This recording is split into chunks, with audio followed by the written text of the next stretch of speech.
नमस्कार दोस्तों। आज हम काफ़ी दिनों में आप सबसे बातें कर रहे हैं, मिल रहे हैं। आज भी हम वैकेंसीज़ लेके आए हैं, पर आप ये देखना कि ये वैकेंसीज़ किसके लिए और किसके लिए नहीं हैं।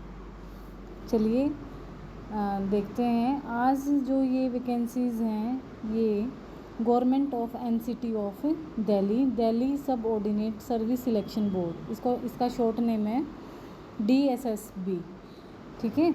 और ये इसका हेडक्वार्टर है Karkardooma, Delhi. And important note है, only online application will be accepted, application receive through any other mode shall stand similarly rejected, no correspondence will be entertain in this regard.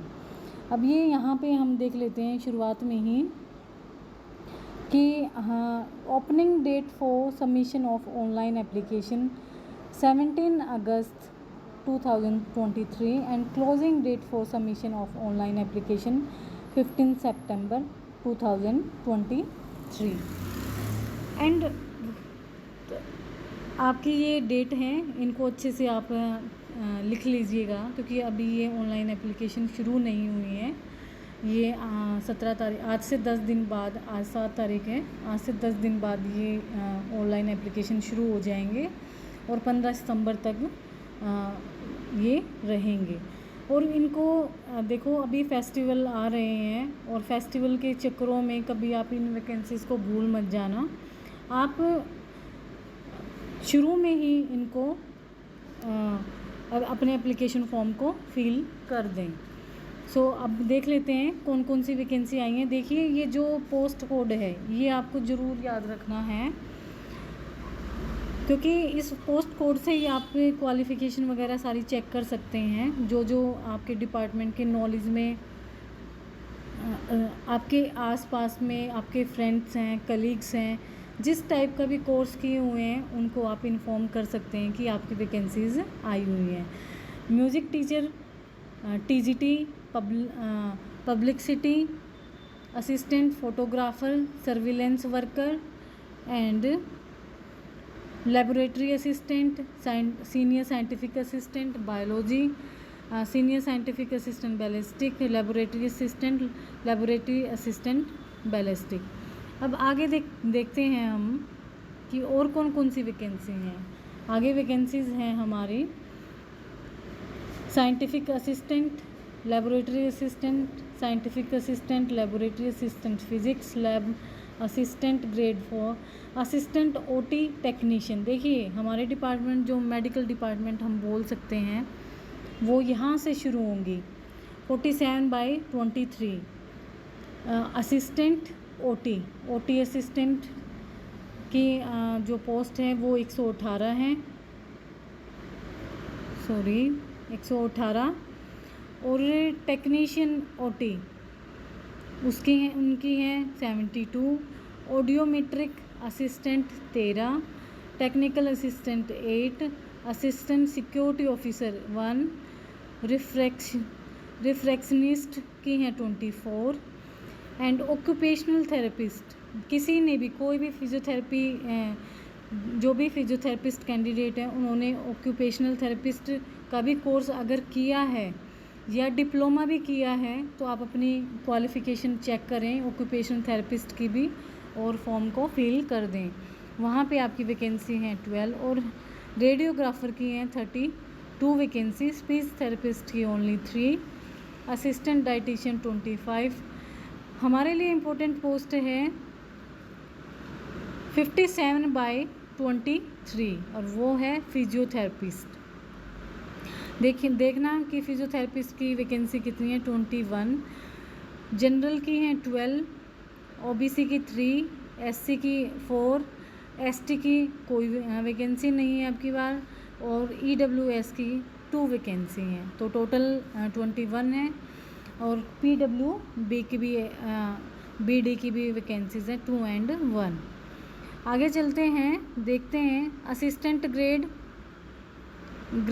की वैकेंसी आई है। Junior PA English, statistical assistant, PGT agriculture, PGT fine arts, painting, female मांगा हुआ है, ठीक है। PGT graphics male, PGT Sanskrit male, PGT Sanskrit female, EVGC male, EVGC female, PGT English, PGT English female, TGT computer science, homeopathy compounder. So आपकी sister हैं, brother हैं, या cousins हैं, या फ्रेंड्स हैं, आप सबको ये वैकेंसी के बारे में बता सकते हैं। सो मैंने आपको बता दिया है कि आपकी ओपनिंग एंड क्लोजिंग डेट क्या है। सो यहाँ पे जो ये आपका देख लेते हैं, जो ये साइट है dssbonline.nic.in, इस पे आपका एप्लीकेशन फॉर्म फिल होगा। अब देख लेते हैं कि देखो हमारे लिए इम्पोर्टेंट, देखो और तो नहीं है, बट ये जो और कैंडिडेट्स हैं उनके लिए इम्पोर्टेंट हैं। सो ये आप सब चेक कर लीजिएगा, ठीक है। हम चलते हैं सीधे ऑडियोमेट्री असिस्टेंट। ये यहाँ पे क्वालिफ़िकेशन, एलिजिबिलिटी क्राइटेरिया सब कुछ दिया हुआ है। ऑक्यूपेशनल थेरेपिस्ट का देख लेते हैं इन्होंने क्या क्या। देखिए ऑक्यूपेशनल थेरेपिस्ट वैसे ऐसा होना नहीं चाहिए, ये मैं अपनी मेरे हिसाब से ऐसा नहीं होना चाहिए, क्योंकि हायर एजुकेशन करने के बाद भी ये डिप्लोमा मांग रहे हैं। डिप्लोमा करें या ग्रेजुएशन करें या मास्टर करें, कितना हायर अब स्टडी हो चुकी है। और इन्होंने जो वैकेंसीज़ निकाली हैं, ये देखिए मेडिकल की डिप्लोमा बेस निकाली है। ऑक्यूपेशनल थेरेपिस्ट में एजुकेशन जो क्वालिफ़िकेशन मांगी है, डिप्लोमा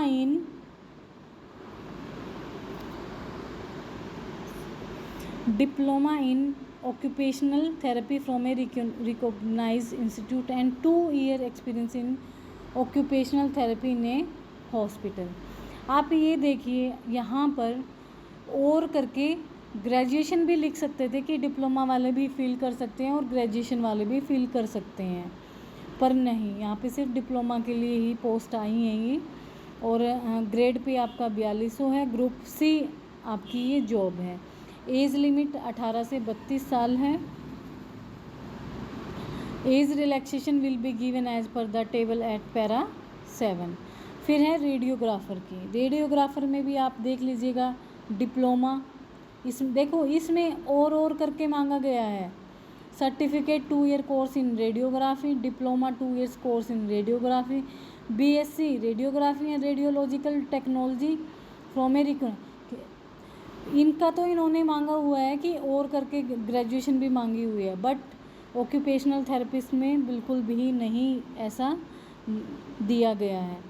आगे देखते हैं स्पीच थेरेपी। स्पीच थेरेपी में देखो ग्रेजुएट इन स्पीच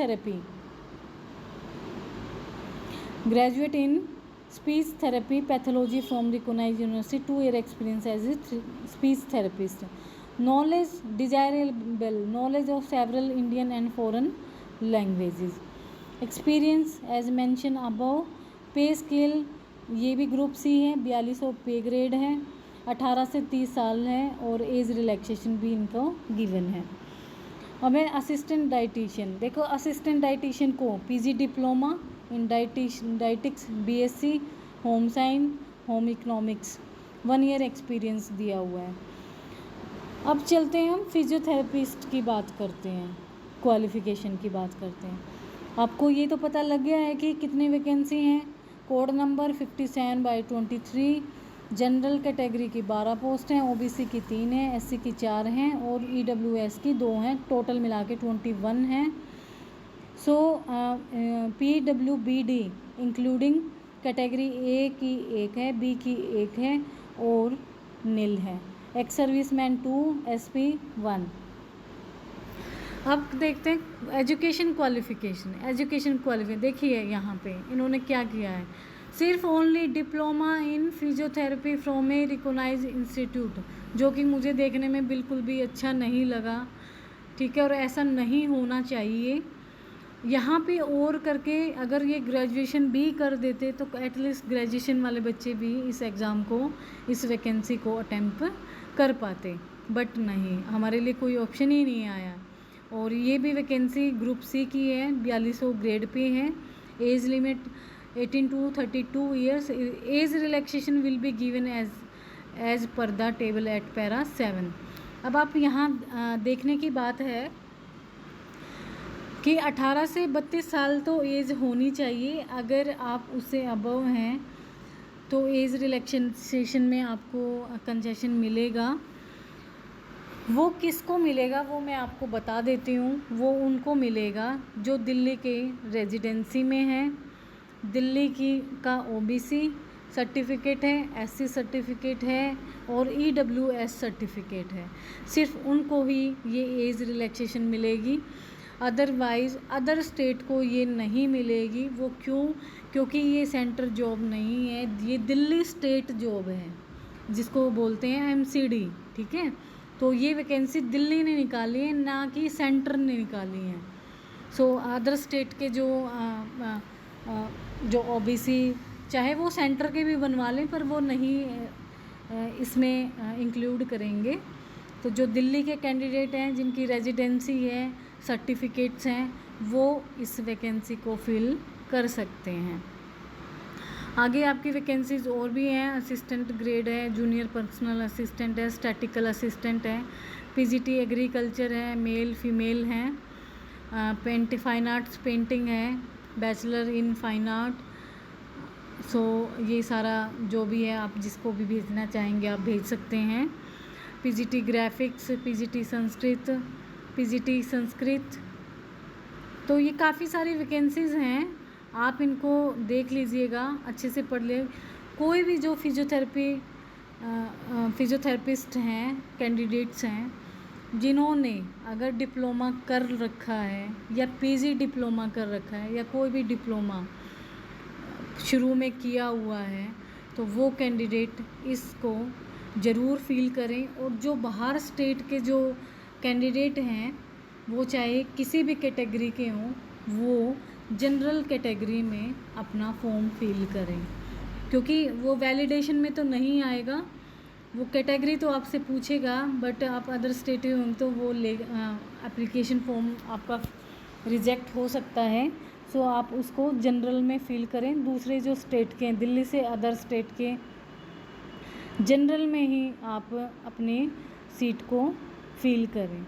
और आप ये सारी इंफॉर्मेशन है, अच्छे से आप रीड करिएगा, अच्छे से पढ़ना है। Application fee and mode of application 100 rupees है। देखिए यहाँ पे 100 only women candidate are and candidate belonging to SC tribe, PWD and ex service category exempted from paying application fee. Ex-servicemen who have already secured employment in civil post, central government or NCT basis after availing of the benefit of reservation given to ex-servicemen for their re-employment are not eligible for fee concession. The candidate submitting their application online should pay the request fees only through SBI e-pay, ठीक है। Other mode of payment will not be considered. The application of such candidate will be rejected outrightly and payment made shall stand 45. Application fee once paid will not be refunded under any circumstances, ठीक है। तो यहाँ पे SBI e-pay से ही आपको करना है। और यहाँ पे देखिए आपको एग्जामिनेशन स्कीम भी बताई हुई है, टेक्निकल और टीचिंग की बताई हुई है। तो आपका पोस्ट कोड नंबर कितना है देखिएगा। हम फिजियोथेरेपिस्ट का पोस्ट कोड नंबर है 57/23। 57/23। 2 घंटे का ये एग्ज़ाम रहेगा। टोटल क्वेश्चन आपके 200 रहेंगे, टोटल मार्क्स 200 रहेंगे। टोटल मार्क्स ग्रांड टोटल 200 का, सॉरी 200 का रहेगा आपका। और अब चलते हैं syllabus. Section A and section B दो पार्ट में आएगा आपका पेपर। 100 मार्क्स का सब्जेक्टिव है और 100 मार्क्स का नॉन सब्जेक्टिव है। सो देखते हैं इसमें क्या क्या आपको से पूछा गया है। MCQ of 1 mark each as per existing examination scheme. First है general awareness, general intelligent reasoning ability, arithmetical and numerical ability and test of Hindi language comprehension, test of English language and comprehension. देखिए 20 marks each, तो 20 marks का ये हर एक ये parts आएगा, ठीक है। 20 पंजे 100, 20 को आप गुना करोगे तो 100 मार्क्स का हो जाएगा ये। और subjective objective type multiple choice question on the subject concern as per the qualification prescribe for post 100। अब ये देखिएगा कि दिल्ली ने एक बार ही ऑनलाइन एग्ज़ाम लिया है और उसका उन्होंने एग्ज़ाम को अपलोड भी किया गया है। आपको ये पूरा का पूरा एक बुक में पेपर मिलेगा, ठीक है। मैं आपको और वीडियोस में बता दूंगी। अगर कोई भी कैंडिडेट अगर इस एग्ज़ाम को फ़ील करता है तो प्लीज़ मेरे पास एक बार मैसेज करें कि मैम हमने डिप्लोमा किया हुआ है और हम इस एग्ज़ाम को देंगे। देखिए अगर आप इस तरीके से मुझे मैसेज कर देंगे तो मैं आपको इसका रिस्पॉन्स ज़रूर दूंगी कि क्योंकि DSS भी क्या करता है, जो पहले मैंने एग्ज़ाम देखा था वो एक बुक से यूँ का यूँ उठा रखा था उन्होंने, ठीक है, पूरा का पूरा पेपर ही उठा रखा था। तो आपको कौन कौन सी बुक्स रीड करनी है, कौन कौन से MCQ करने हैं, किस टाइप से आपको तैयारी करनी है, तो प्लीज़ आप मेरे पास एक बार मैसेज भेज दीजिएगा, इसी वीडियो के नीचे कमेंट कर देना, क्योंकि मैं फिर इस बेस पे भी आपकी वीडियोस बना दूंगी, वरना फिर हम इसको लेफ़्ट कर देंगे, क्योंकि फिर इस पे बनाने की ज़रूरत नहीं है। आई थिंक मुझे लगता है कि मेरे यूट्यूब चैनल पे ऑलमोस्ट ग्रेजुएशन और मास्टर डिग्री के कैंडिडेट्स ज्वाइन किए हुए हैं। अब डिप्लोमा का मुझे नहीं पता है, तो अगर कोई भी कैंडिडेट डिप्लोमा का अगर ये फॉर्म फिल करता है तो प्लीज़ मुझे एक बार कमेंट कर दीजिएगा, फिर मैं आपको इसके बारे में आपको टीच कर दूंगी, ठीक है। सो आज के लिए आपका बहुत बहुत धन्यवाद। और ये पूरा नोटिफिकेशन आप अच्छे से पढ़ लीजिएगा। देखो एज रिलैक्सेशन ये गिवन है सारा, ठीक है। सो अब बात करते हैं हम आपसे कि देखिए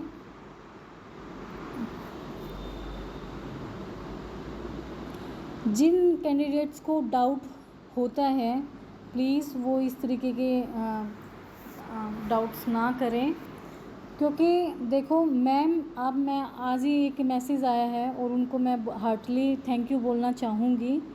उन्होंने बोला है कि मैसेज किया है, ये मैंने पूरा लिया तो नहीं।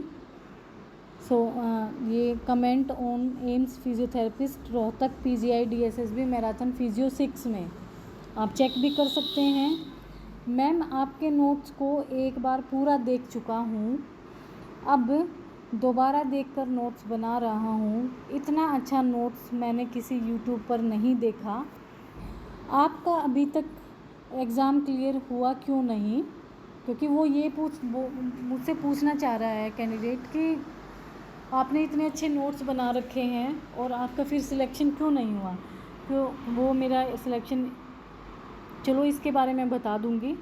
मैं भी ESIC मेरी 6 रैंक आई है और जिपमर 11th रैंक रही है। आपके नोट से 80 से 90 क्वेश्चंस आएंगे। आपके नोट से 80 to 90% क्वेश्चन आएंगे या आए होंगे, ठीक है। तो वो ये बात हमें बता रहा है, मुझे बता रहा है और इनका बहुत बहुत धन्यवाद।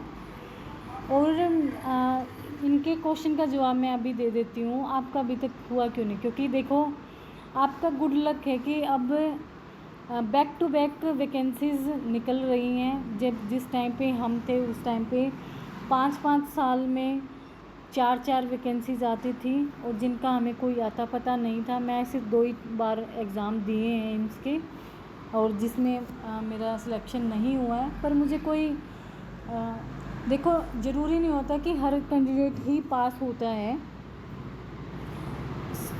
सब तो सरकारी नौकरी नहीं कर सकते, ये भी सोचने वाली बात है, पर सब कर भी सकते हैं। तो इनको हम बोलते हैं फैलेसी क्वेश्चंस, ठीक है। तो ये दोनों ही बनते हैं कि सारे जो कैंडिडेट हैं वो गवर्नमेंट जॉब पा सकते हैं, और सारे ही जो कैंडिडेट हैं वो गवर्नमेंट जॉब, उनमें से कुछ गवर्नमेंट जॉब नहीं कर सकते। तो ये सच है। तो कोई बात नहीं, मेरा एग्ज़ाम नहीं हुआ। मैं चाहती हूँ कि आप लोगों का सबका एग्ज़ाम क्लियर हो और आप भी लगे। देखो मैंने इसमें लिखा है अब वैकेंसी ज़्यादा आ रही हैं, पहले बहुत कम वैकेंसी आती थी। मेरी एज क्राइटेरिया से अब हो चुकी हूँ।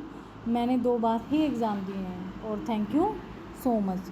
सो सारे कैंडिडेट से मैं आप सबसे रिक्वेस्ट करती हूँ कि आप ये वेट ना करें कि मैं और वीडियोस डालूं। आप सिर्फ ये वेट करें कि जो वीडियोस डाली गई हैं, अब मैंने एम्स के जो क्वेश्चन डाले हुए हैं, सिर्फ एक वीडियो के व्यूज़ 3700 व्यू हुए हैं, और 2 जो वीडियोस हैं वो किसी बच्चे ने देखी ही नहीं। बहुत ही कम बच्चों ने उस वीडियोस को देखा है, उन दोनों को। देखो जैसे भी शुरुआत सबकी ऐसे ही होती है। शुरुआत सबकी अच्छी ज़रूरी नहीं होता कि सबकी अच्छी हो वीडियो बनाने में, पर जैसे तैसे भी बनाई है, आपकी हेल्प के लिए बनाई है। और इनको आप एम्स में आपके क्वेश्चंस रिपीट होंगे, जिपमर के में भी आपके क्वेश्चंस आएंगे। आप जहाँ भी देंगे आपको हर एग्ज़ाम में आपको हेल्प मिलेगी। सो आप सारी वीडियोस को देखें, टॉपिक्स को लिखें, जो एम्स के प्रीवियस क्वेश्चंस आए हुए हैं उनको पूरा अच्छे से करके जाएं, क्योंकि रिपीट क्वेश्चन होते हैं। रिपीट क्वेश्चन इसलिए होते हैं क्योंकि एम्स एग्ज़ाम जो प्रीवियस पेपर होते हैं उनको अपलोड नहीं करते हैं। सो आप सब का बहुत बहुत धन्यवाद। आज के लिए सिर्फ इतना ही, और भी कोई इन्फॉर्मेशन होगी तो मैं आपको ज़रूर दूंगी। धन्यवाद।